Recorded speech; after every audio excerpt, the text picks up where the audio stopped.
So welcome today, and the last topic of the year, so sciatica and radicular leg pain. So I am sure this is something that people get in their clinic on a near daily basis. So this might not be groundbreaking talk today, but just a revision of the basics. If it's a common thing, we might as well talk about it. We have the wonderful Carla, who's from the Neuro Spinal Assessment Unit. She will be delivering a couple slides talking more about her service. She may not be able to stay for the whole talk, so if you've got questions, please ask them either in the chat or unmuting yourself after she's spoken. So there is your warning. If you want to use her knowledge, please do ask at the time. So as always, please just make sure that, we want you to ask questions, do challenge yourselves, but just be respectful of each other. So you've got just me today. So our wonderful Laura is now on maternity leave. So come next year, it is just myself. So if in the new year, obviously we'll be delivering more sessions like this. We've been using a lot of your feedback of directing next year's calendar alongside the NPSU. The reason I always put a hat on there is just because if there are any queries in relation to allied health professionals, especially first contact practitioners, that's where, depending what you ask, is what hat I can wear. So working as an MSK physio by trade, but also clinical lead for first contact mental and physical OTs. So today we are going to talk about what is the literature and the current evidence-based practice of lower back pain and leg pain, revising features of neuropathic pain, red flags, the role of Neuro Spinal Assessment Unit and when to contact them, what are the guidelines and considerations for referrals and medications. So the first poll is coming up, okay? What is sciatica, and tell me what nerves it does affect? Make sure people are awake on a Wednesday afternoon. One moment, I'm just loading it up. No Googling. So I'll put the question out there now, and you can choose multiple. L1 to S1, which one or ones? Eagerly awaiting suspense. L1, L2, L3, L4, L5, S1. Which one or ones? Oh, we're going straight for L5. Anyone else? Any other offers? The sciatic nerve, where does it come from? We can type in the chat. L4 to S1 can affect at multiple levels. I'm going to move ahead, just conscious of the time. If I can. So L5 to S1. So 10 points to Vidi. Yes, so it is multiple levels that it can affect, and that's where the sciatic nerve comes from. So we're going back to basics of, do we know our anatomy? So sciatic pain is a radiating leg pain caused by either inflammation or compression of the lumbosacral nerve roots of L4 to S1, and that forms the sciatic nerve. So pain that's generally in the back or the buttock and radiates down the leg, below the knee to the foot and the toes in the distribution of the sciatic nerve. 13 to 40% of people will get these kind of symptoms, and that's why I said at the beginning, it's probably something that walks into your clinic on a near daily basis, especially in primary care. So some people will have more pain, some people will have that altered sensation, tingling, numbness, burning, or they might have a loss of muscle strength. So it has different names. So we might have radicular pain, or a lumbar radiculopathy, or a lumbosacral radicular syndrome. And we'll go into that a little bit more. So what are the main features? So this is where, in your subjective, what are you listening for? So majority of the time, and again, I'm not, some sweeping statements, so that unilateral neuropathic leg pain generally going below the knee, following the dermatomal pattern, and that kind of numbness sensation changes as at that nerve root, so that dermatomal pattern again. There may be weakness or reflex changes in both either the in that myotomal distribution, and getting pain on almost that hip flexion, straight leg type movements. So again, what are you listening for? So that pain quality. So a patient might say to you, I've got like a stabbing sensation in my buttock, or I feel that water sensation, burning, electric, tingling, listening to the different words, or in your subjective questioning, how does it feel to you? So is it dull? Is it sharp? Is it X? Is it Y? Having a look at that paresthesia. So is there, so they might say a dead leg sensation, but when they touch it, it feels like a normal leg, but again, that's what they're feeling. That pain distribution, so again, where is it? So when a patient walks in, I'll say, point to me where your pain is. So just because they say leg pain doesn't mean it's the sciatic nerve. So I'll say, you know, they'll turn around, it's at my buttock, kind of that posterior lateral thigh down to their calf. And then are there any other symptoms? So is it when I light touch, I get that burning sensation as well? And again, it's always looking at the anatomy, and that's why we tested that at the very beginning. Who does it affect? So we'll start off more the other risk factors. So age, its peak is between 45 and 64 years old. Genetics can play a part in that disc degeneration, but more so than that mechanical cause. Now, things that the modifiable, so smokers, obesity, that can put that at a risk. Exposure to vibration, so think of people using things like the jackhammer tools, people that are in very physically active jobs. Now, the caveat with this, just because they did one bend and twist, that's not the cause. You have to think about that whole picture, and I'll talk about that a little bit more, but these are the ones that raise that kind of risk, and then their general health and other comorbidities. Causes, so the causes of sciatic pain. So the most common, so 90% of cases will have some sort of like disc herniation or this slipped disc, and it's rarely due to trauma and more likely those age-related changes. We've got the spondylolisthesis, so where the vertebrae is moving forwards. So if you look on x-rays, that's Scotty dog. So I've put it at that bottom right, or the bottom picture. We're looking at that Scotty dog, almost Scotty dog's head decapitation. So obviously a much lower risk, but that's something we need to consider. But it's also alongside the symptoms. This is just having a look at the different pathologies. The spinal stenosis, so be it from age-related changes or something else. The rarer causes of infection or cancer. Most of the cancers are generally related to metastatic changes opposed to a primary tumour being the cause. So when we assess, as I said, you'll get a lot of a picture just from what a patient has said to you. So is it when they walk in, have they got an abnormal gait pattern? You know, having a look at, this is the kind of things, are they ataxic as well? So it shouldn't be with just radicular pain, but it's just, are they offloading? Are they limping? Are they avoiding weight bearing? Having a look at that neurological assessment. So this is a really key part, your myotomes, your dermatomes, your reflexes. That is probably, if you're gonna, the bare minimum assessment, it will be that.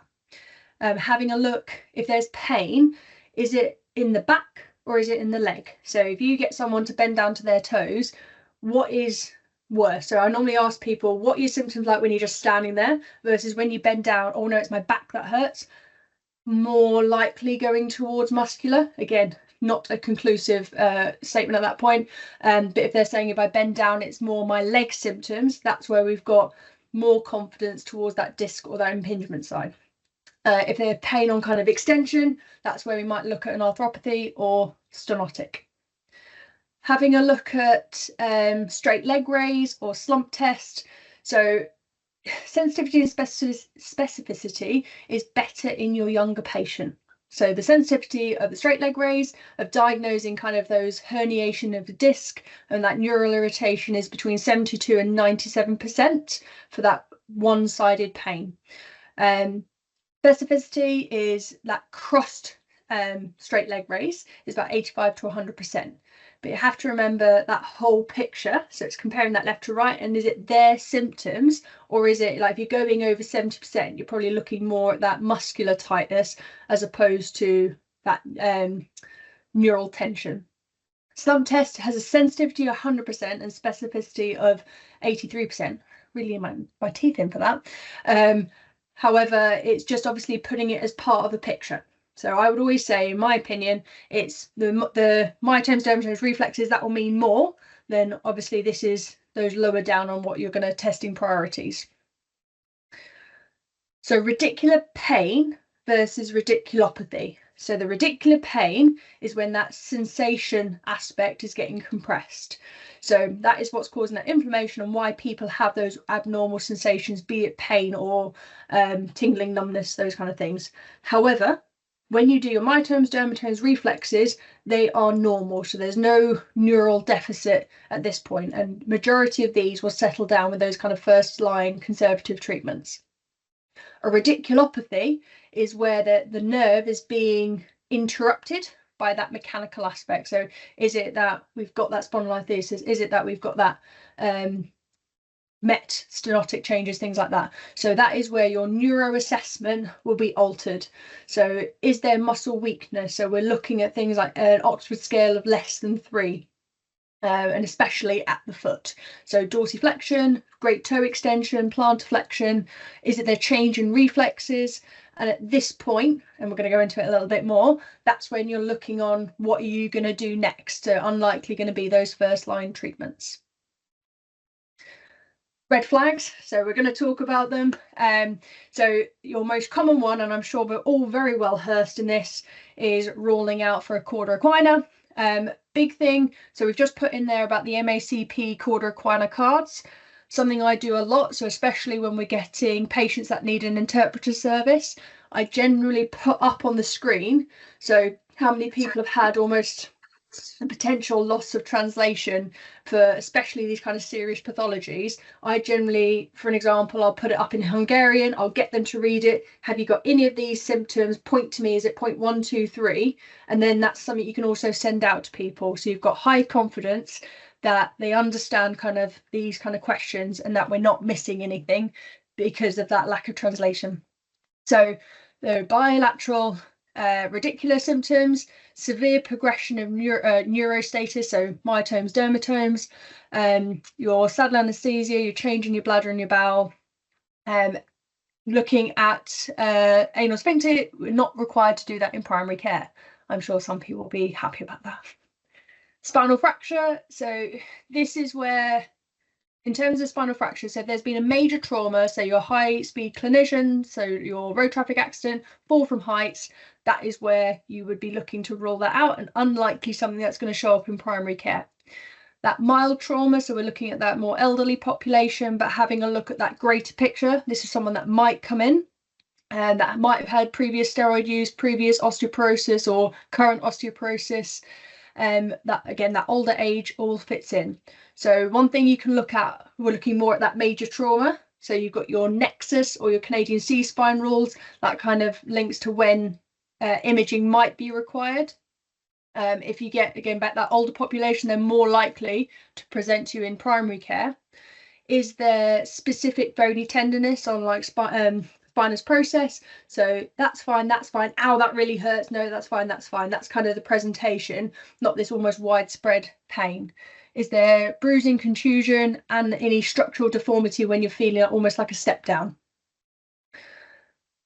Other red flags, so obviously we're looking at your cancers and your infection. In primary care, normally very good at this, of looking at that whole picture. So how did it come on? Are there any other symptoms? So being unwell, that unremitting pain, it's not being aided with things like your pain relief. Are they like a previous IV drug user? Are there any other inflammatory markers? Do they just look unwell? So it's just looking at that whole picture. We've had a really good talk from Ahmed at the Neuro Spinal Assessment Unit. The link is in the chat now, so it's just going through. He went into so much depth on all of these, and I'll leave him with the expert of going into this a little bit more. Another really good paper, and something I'd always advise people having with them, is the International Red Flag and Potential Serious Spinal Pathology. And it's all about kind of that risk, weighting that risk. So it asks the questions like, have they had X, Y, Z? So a really good paper to have on hand. The next thing, so we're going to go back to more Cauda equina, because that's probably in those serious pathologies one that we're looking into a little bit more. So there is the getting it right first time pathway. So that is a really nice stepwise, and we'll go through it in a minute. So it is a rare presentation. However, it can result in life-changing injuries, so including like permanent changes to bladder and sexual function, as well as paralysis. So this is where it is time sensitive, and this is a really big part of litigation issues, is this when it's missed. So if you were to click on that link, which may be in the chat as well, this is the kind of, there's a little click link, so it's just giving you that reassurance of this virtual, almost that pathway. So this is what would come up in primary care. Have they had any of these kind of changes in the last 2 weeks? And if so, if, you know, in the last 2 weeks they've got sudden pain, weakness, changes in bladder and bowel, then you're going to look into your secondary care. And that leads on really nicely to Carla, who is at the Neuro Spinal Assessment Unit at QMC. And I'll hand over to you. Hi, good afternoon, everyone. Thank you for the introduction. So yes, I'm Carla. I'm one of the spinal advanced physio practitioners that works at Queen's. I work on the elective pathway as well as the emergency pathway, which is where NSAU, our assessment unit, comes in. So it's essentially, it's an SDEC, so it's a same day spinal emergency care unit. It's run by the practitioners, so it's our sort of unit and service, but we're very much supported by the on-call fellows and the consultants. On there, we have access, we obviously, it's a triage, it's assessment and working out whether initially anything emergency needs to be done.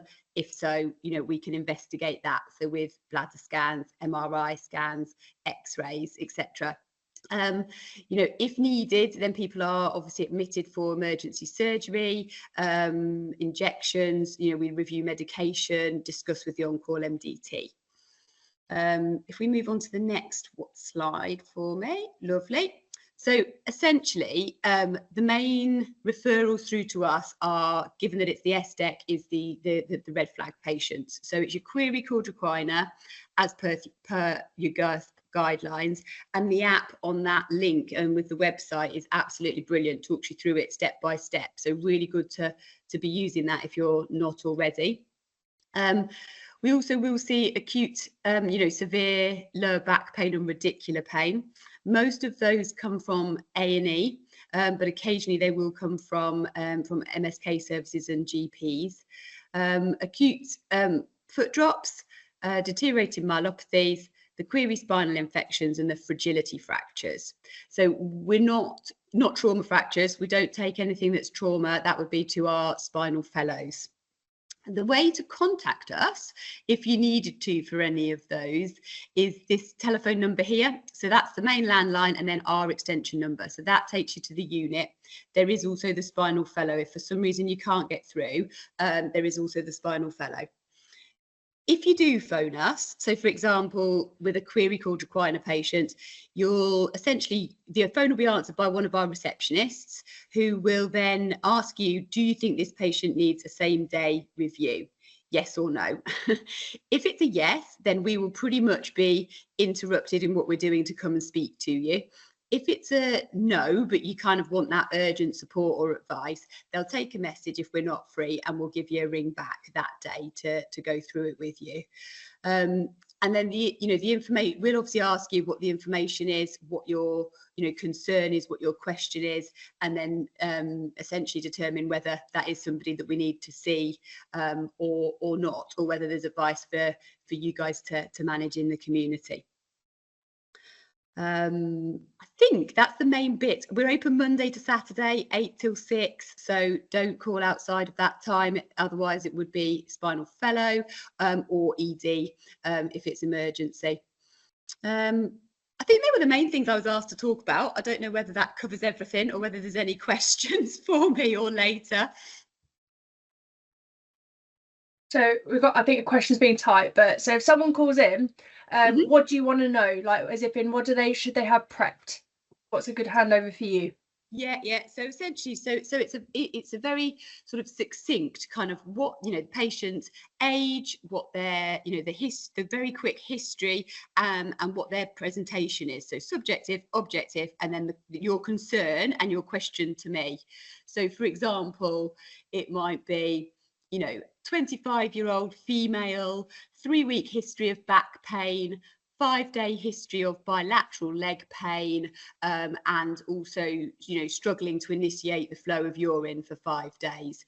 My concern is that they've got, a large disc, which might be called Equina. Do you need to see them today?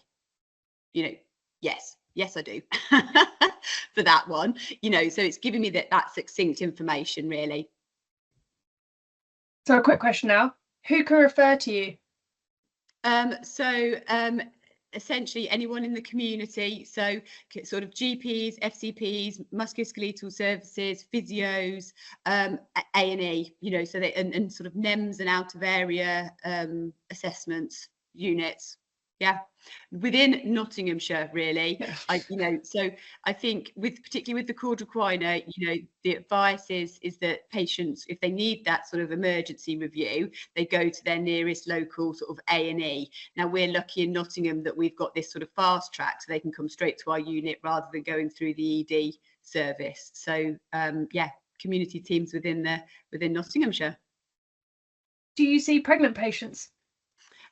We do sometimes, as in that doesn't sort of rule, it doesn't rule them out. We're obviously limited potentially with assessments, depending on how pregnant they are. Bladder scans obviously aren't so reliable, and the risks of MRI, particularly in the first trimester, are an issue. But yes, we do see pregnant patients, but it's obviously for query cord equina or something nasty. It's not sort of the routine ones with the pain. They'd go to the women's health physio. And now a bit of a clinical question now. So subjective 10 out of 10 pain with long leg symptom and back pain, acute onset, no hard neuro findings, but pain is many pluses. No cord equina or trauma. Is that worth giving you a call? So almost pain not managed in primary care.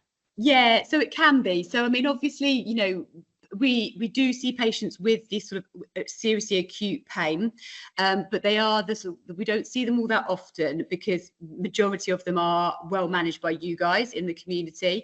But if they really can't be managed within the community and you think they're at the point where they just cannot cope and they're going to come into A&E, then yes, absolutely give us a ring and we can advise. I mean, on the unit, we can prescribe, but I mean that we don't have access to anything different to you guys, so the sort of prescription options aren't gonna differ in that way. On the odd occasion, we do admit patients for pain, but it's pretty rare because we are a surgical unit. So we don't want them in a surgical bed when they're not for surgery. So yes, it is worth a phone call, but it needs to be the real extreme ones where you can't manage at home, and it would be an alternative of an ED presentation, essentially. The other thing to bear in mind, and I did notice there's somebody here from PICS, is when it's these horrible acute radicular pains, is whether there's anything else sort of locally available to you, because I know that PICS do have an acute radicular pathway as well. So if we will touch on that one. Sorry, okay. Speaking ahead of the game. But yeah, we will touch on that one, acute radicular. So basically, when we don't need your team. Just one more question, because it might go to both of us in case you've seen this as well. So do you encounter leg swelling in radicular leg pain patients? So we often get radicular leg pain patients on the DBD pathway.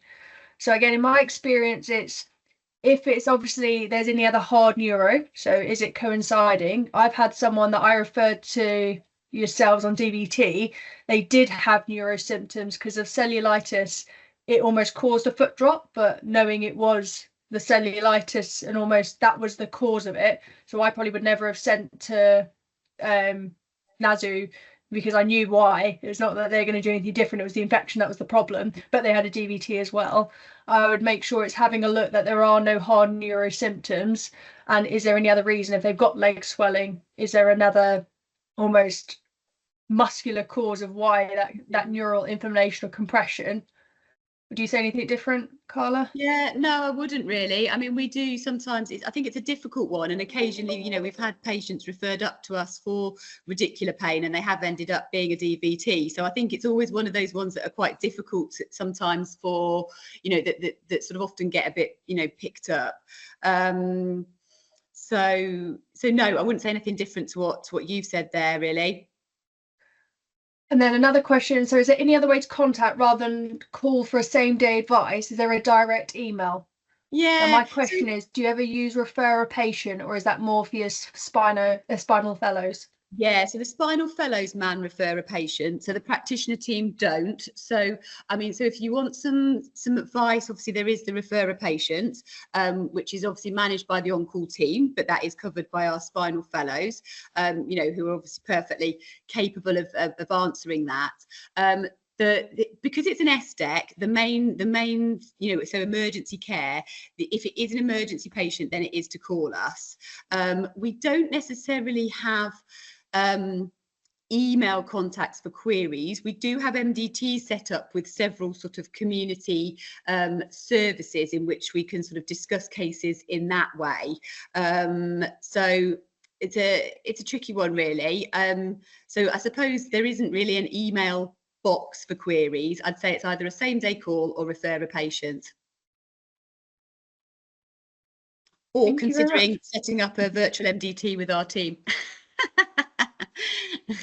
So are there any more questions? I'm just conscious of Carla's time as well.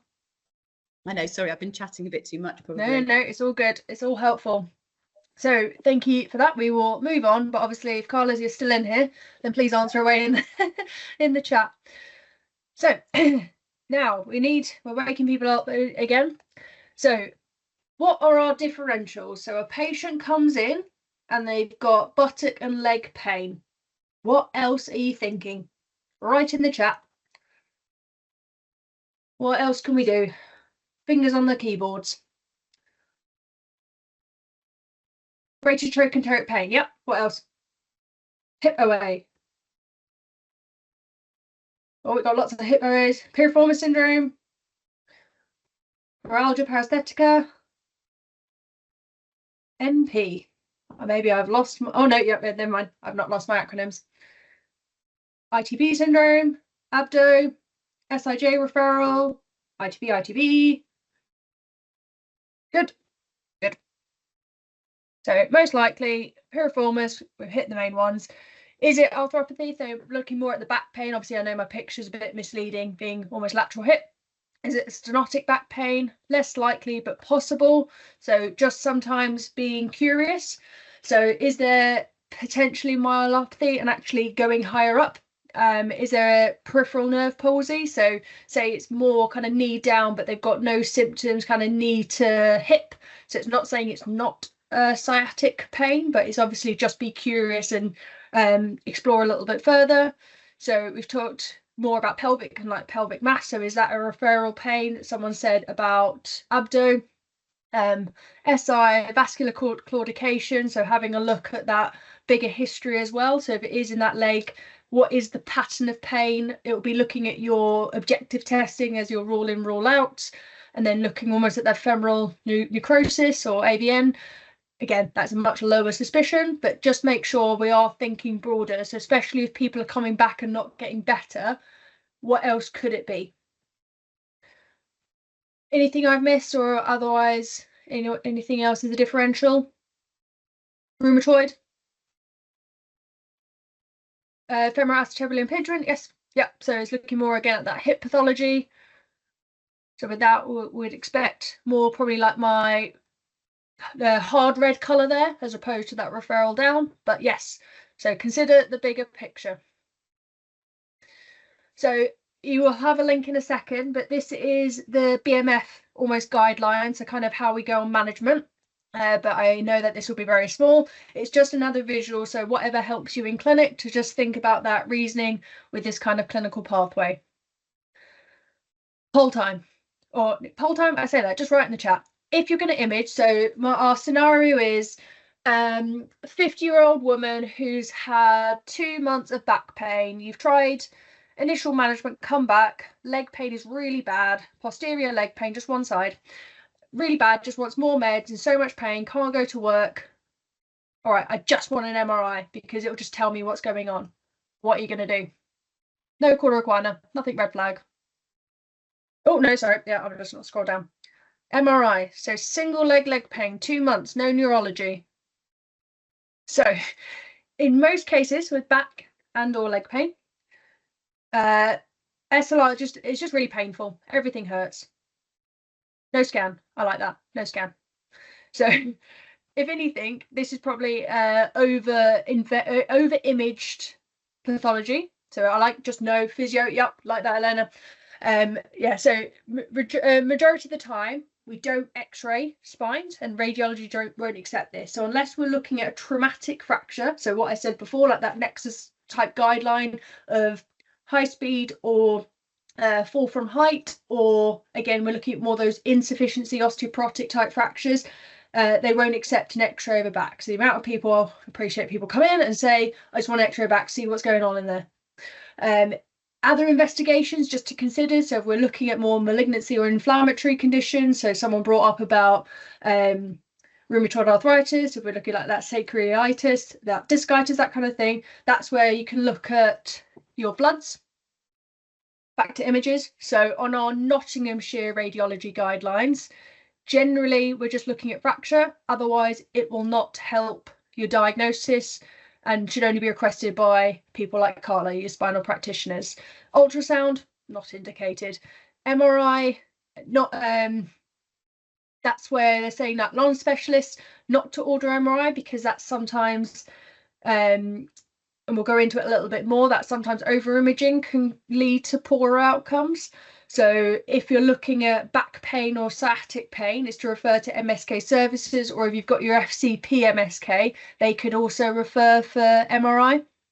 But obviously if we're looking at those red flags, that's where either you're going through NSAU or going through your FCP to order your 2-week but urgent, whereas if it's less than 2 weeks, that's more your NSAU. ICSY guidelines, so it's having a look at your x-ray, ultrasound and MRI. Sorry, I've not put that on the top, but that's where your non-specialist MSK clinician versus specialist MSK, but that includes FCP MSK alongside your secondary interface. So it's just going through when they are indicated, which is probably no real difference to the Nottinghamshire guideline here. So the problem with MRI, so unfortunately our highest recorded investigation here, is it gives a really good representation of the back or what's going on. However, it's always about what you ask. So when you put in that request, what do you want to know? So a lot of the time you can have incidental findings that it will come up with something, you explain they've got this disc bulge here, but actually their symptoms are not even related to that site. So MRI, so by the age of 50, 80% of people will have elements of disc bulge, disc degeneration, they can have annular tears, and that's just the normal aging spine. People in their 20s can have bulging discs, so that's where just because it's there in that moment, they could have had it last week before their pain started and be asymptomatic. So that's where it's being very clear of why you're doing the image. So you want to assess, is there disc changes or neural compromise, that kind of L4 to S1 level. It correlates with my side and symptoms, and what is it going to do next? So the reason we're doing it, because we might be going through painting, it might be because we might need a spinal opinion. So that's where it's making it very clear of why you're doing it and not just to see what's going on. So a lot of people end up with being diagnosed as non-specific back pain because the scan didn't show why the pain was there. And that's obviously where some people, you might have patients that 10 years ago they had a disc bulge and now they're fixated because that was on the image last time, even though it wasn't correlating with their symptoms. So it's just the power of your language and the image of why you're doing it. General prognosis. So sciatica usually, like as I said, it comes on quite commonly, and that it can resolve in weeks to months, and half of people will have a spontaneous recovery within 6 weeks. Natural healing. Now the reasons that we get poor prognosis is it can be workplace factors, it can be stressors, looking at the biopsychosocial element, we're going to go into that a little bit more, but having a look at other reasons, not just the physical. So is it that, you know, my parent had this pain, therefore I'm going to end up in the same.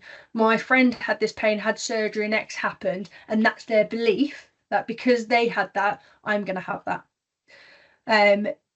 Just a good point by Mohammed in the chat. Thank you for that.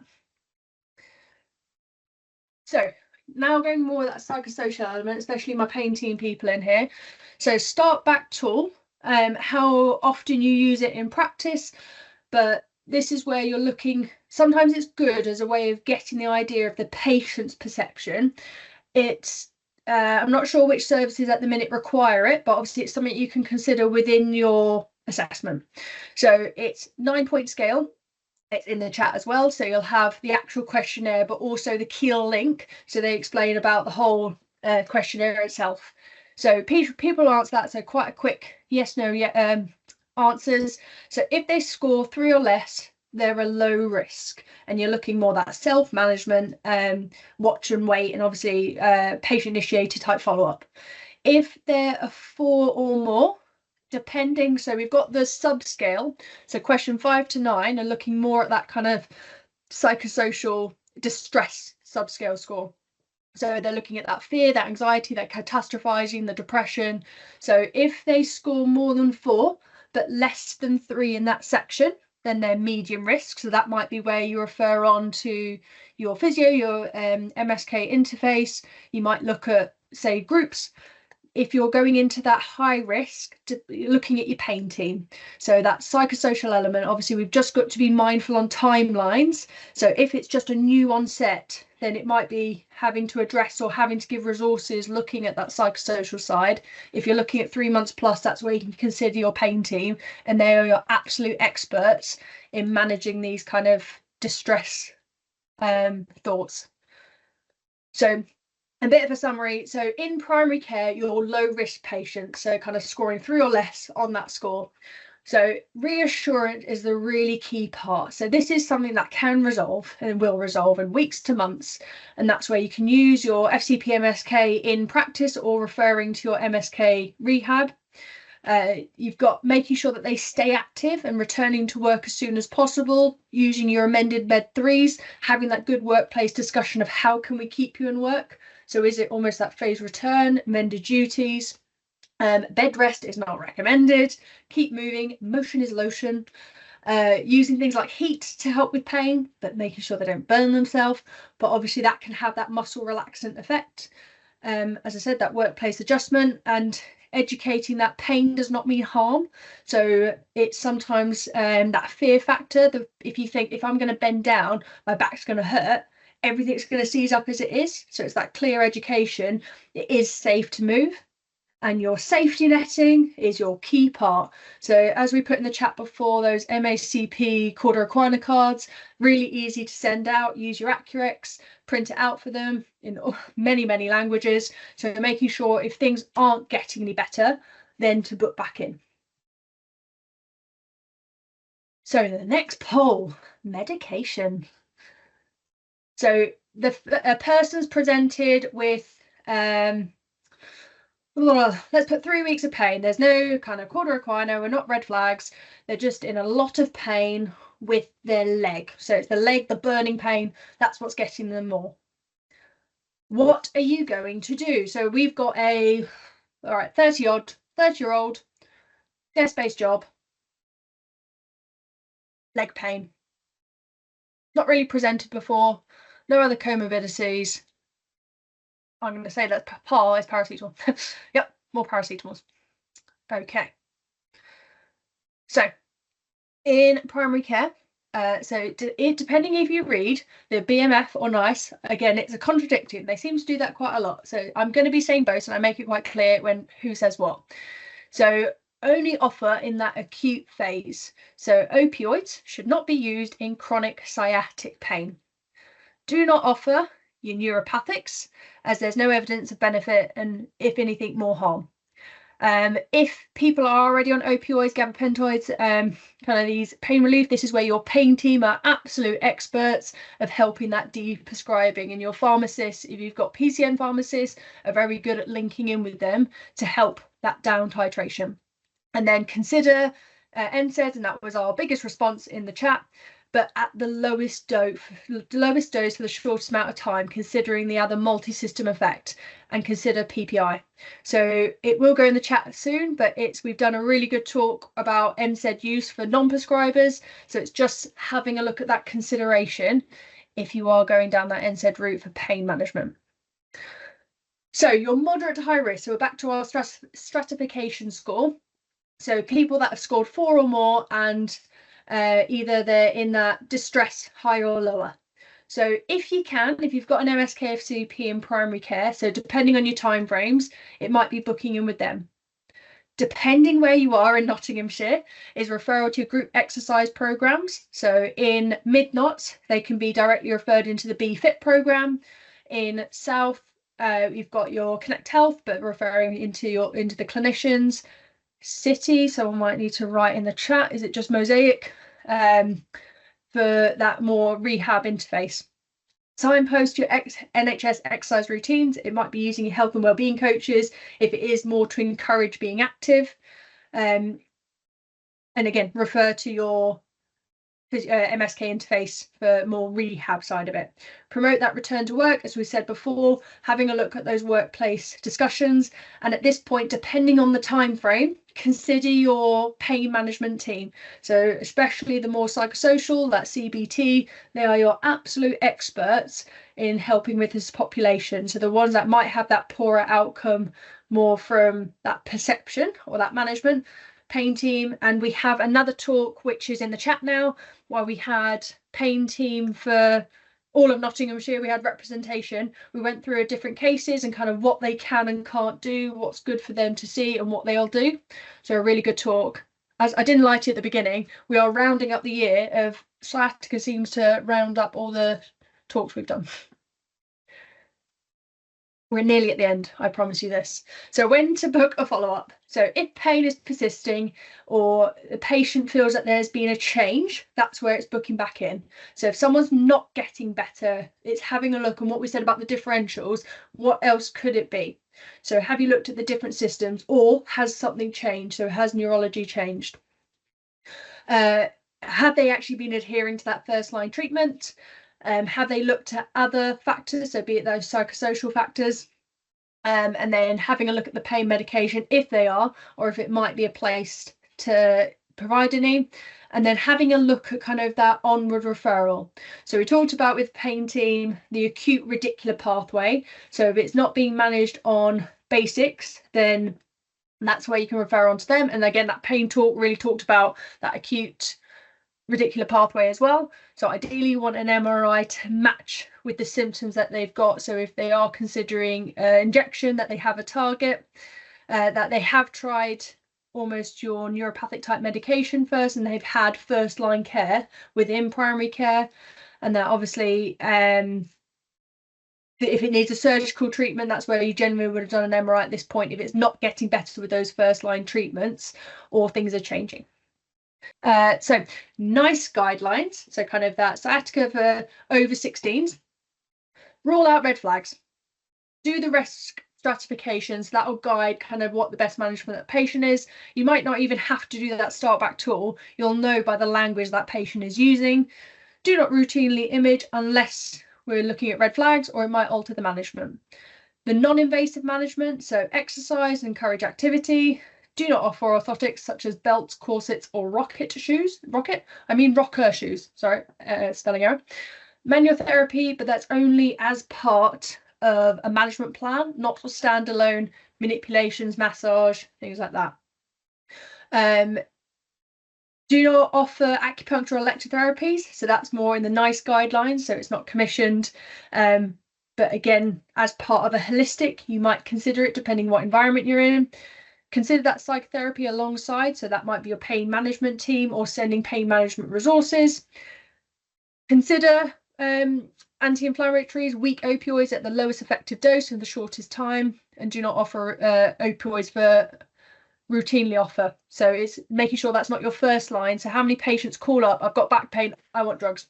So making sure that they are getting assessed for that greater picture of looking at the why, what else can we do, not just going straight to analgesics. Invasive treatment, so this is more if symptoms are still persisting, that's where you would need your imaging, and that will direct, is it pain team for your spinal injections, epidurals, radiofrequency denervation, or more towards spinal for decompression or fusion. Okay, I promise you I've got to the conclusion now. So what does this mean to us in primary care? So it's obviously what you've got available to you. So do a thorough red flag screen. So contact NSAU if you're suspecting anything red flag. or again, making contact with them, and they're very good with their advice. Order an MRI if there are signs of something serious, or it might change that plan at that point in time.